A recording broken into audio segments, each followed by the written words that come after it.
So we are back with another Love is Blind Season 9 recap. If you need to catch up on what's been happening, you can check out part 1 and 2 over on my channel, but I will link part 2 in the corner for you. Now let's get right into it. This time we have 3 episodes that we need to talk about, and it's including all the impending wedding drama, and just a warning, this one is going to be a lot more lengthy than the previous videos, obviously, because I usually only talk about 2 episodes, so yeah, we kick off our next set of episodes with another emotional breakdown from Annie and Nick looking super confused again as to what just happened. Annie was talking about how much she loved him, of course, and Nick didn't say it back. So that kind of sets her off. So he eventually says it, but it's just high-key weird because Annie is a little too obsessed and clingy for me. I'm not gonna lie. Almost like she's desperate for that yes on the wedding day, and the man is just trying to eat his Taco Bell. Now, Allie is at home. She's asking Anton to make her a drink, and now she's confused as to where all her drinks went,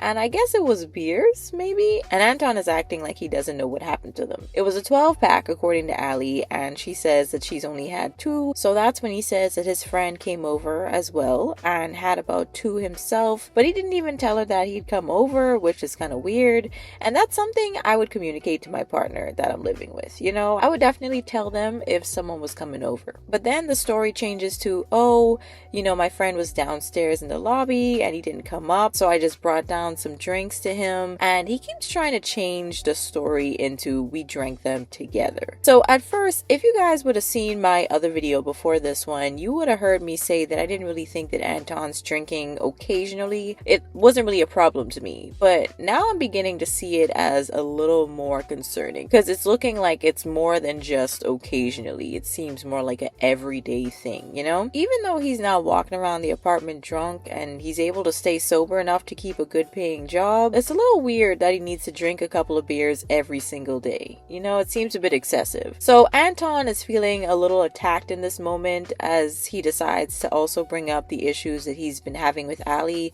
not cleaning up after herself like they had discussed a couple days ago, and she was pretty upfront with that. She was like, listen, I can get messy. So again, she claims that this is her norm. Doesn't make it okay, but at least she was upfront with it, you know? So I just think that they're both kind of being a little dismissive of each other's concerns in this moment, so they're not really in the best of spaces. Now Megan finally gets to meet Jordan's parents. They start talking about grandkids, which his dad says is a reward for not taking out their teenagers, which was an interesting joke, but Jordan does bring up that he wants to look into reversing his vasectomy to possibly try to have some more kids.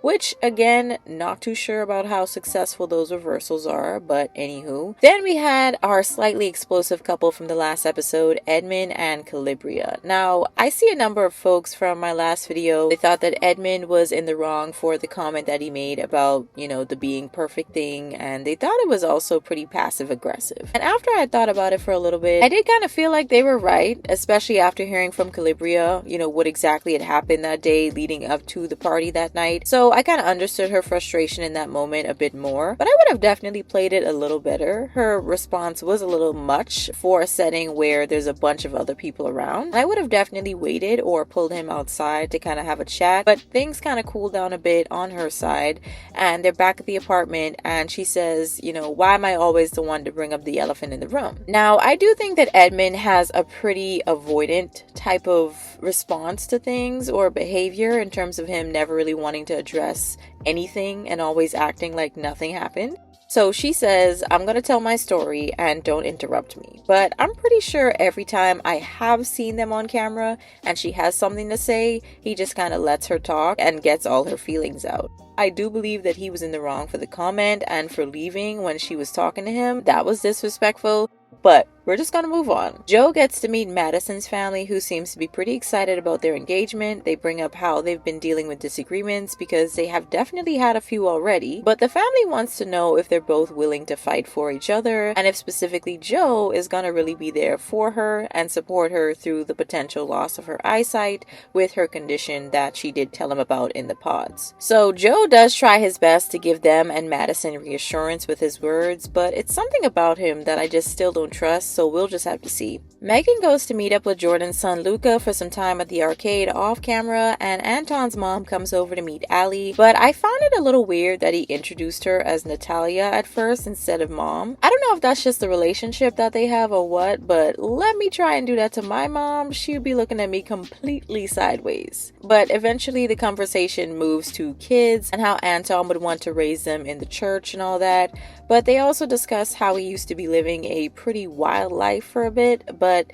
his mother does go on to say that he's been working on himself for quite some time now. What was also pretty interesting is how Allie admits that she can be a little irresponsible in some areas of her life, and Anton goes on to say that he likes that she can admit that, but he's also willing to pick up the slack in those areas. He claims he's been doing a pretty good job with picking up the slack for Allie, but when it comes to him, I'm trying to figure out, like, what exactly is Allie supposed to do? Like, what are the problems? Because he hasn't really admitted to anything yet. At least Allie was upfront with her issues. She was like, hey, I could get a little messy, all that. But with Anton, he wasn't really saying anything, So, yeah. But the drinking, again, looking like a little bit of a problem, but of course he's not going to say that. Now back to Annie and Nick. They have another argument about her constantly saying I love you, and her telling him that he doesn't love her on the level that she does again, and he starts talking about how getting to the altar with her is not going to be a happy idea for him. Annie then reiterates that she still wants to get married and wants to get married to him specifically, but again he says that the wedding is not something that he wants to do. Annie, still not taking the hint, is basically forcing him to stay at this point, and this man clearly just wants to get up and leave. Like, girl, stand up. Don't be out here begging for a man that probably decided he didn't want you from the first argument that y'all had back in Mexico. The delusion in this moment was absolutely crazy, but they do break things off finally. Now, in the next scene, the ladies are going wedding dress shopping and the men start looking for suits, but I'm gonna need Edmund to take this dang pic out of his head. It's not cute. Also, Joe seems to be getting some cold feet after one of his friends asks him if it's all settling in yet, and then things just escalate and he says that he needs to get out of here because he can't do this. Now, in our next episode, surprise, surprise, Joe goes back to the apartment to tell Madison that he can no longer do this anymore and can't go through with the wedding. Now, Madison just keeps pressing him on a why, but he can't give any reasons or answers, and he just says that it doesn't feel right. So basically, this man was probably just trying to fake it and force it the whole time. Like I thought, but I wasn't entirely sure. But we're down one more couple, and the other three are holding on by a thread in my book. I have a feeling, although everything is going okay, seemingly with Allie and Anton on their date, that drinking thing is still going to be in the back of Allie's mind. Also, Calibria is still arguing with Edmund, and he's still acting a little confused as to why, but according to her, in the car on the way to their snowmobile date through the mountains, he was being very dismissive of her and what she was saying to him. So she keeps asking for an apology, but Edmund is just shutting completely down at this point, and he's refusing to say sorry for something that he, in his mind, doesn't believe he did. But of course, we didn't really see the conversation, so we have no idea what actually happened. So she keeps talking about how he interrupts her, but from what I could see, again, he let her talk for quite some time without saying a word or interjecting, and she even called him a bitch at one point. So again, he walks off. But in this case, it seemed a little warranted because it got pretty disrespectful. So ultimately, I think that with them, that Edmund doesn't really know how to be in a relationship and also how to approach disagreements and problems in a way that gives him a chance to say his piece, and also for him to fully hear and understand what the other person is trying to say. And then on the other hand, there's Calibria, who's much better at communicating and getting her feelings out, but she kind of prefers to approach things head on. But a lot of times that kind of comes across very abrasively and a little too harsh. Now back to Anton and Allie for a second. So Allie is at the apartment with her mom. Apparently she's having some issues with one of her sisters that she's really close with, so her mom is hoping that they can work it out. Anton ends up arriving a little while later, and they talk about their life after the wedding and if they say yes to each other and how to make a marriage work and all that. Then we switch gears to Megan and Jordan. They seem to be doing alright, but in terms of Edmund and Calibria, Edmund does go back to her. He apologizes for ignoring her when they were off camera driving up to the snowmobile date, but at the same time, her anger is something pretty fierce, but she does apologize for that as well. She says sometimes when she feels like she's not being heard, she can kind of get out of character. And I'm happy that she noticed that she got out of character, because it did get pretty disrespectful, you calling him out of his name and all that. But they go skating. Edmund is pretty much in his element, of course. But back to Megan and Jordan, you know, I thought they were good, but that's not really the case. She's pretty frustrated about him not being able to take things seriously and have a deep conversation. And he claims that it's because she's coming at him a little too abrasively.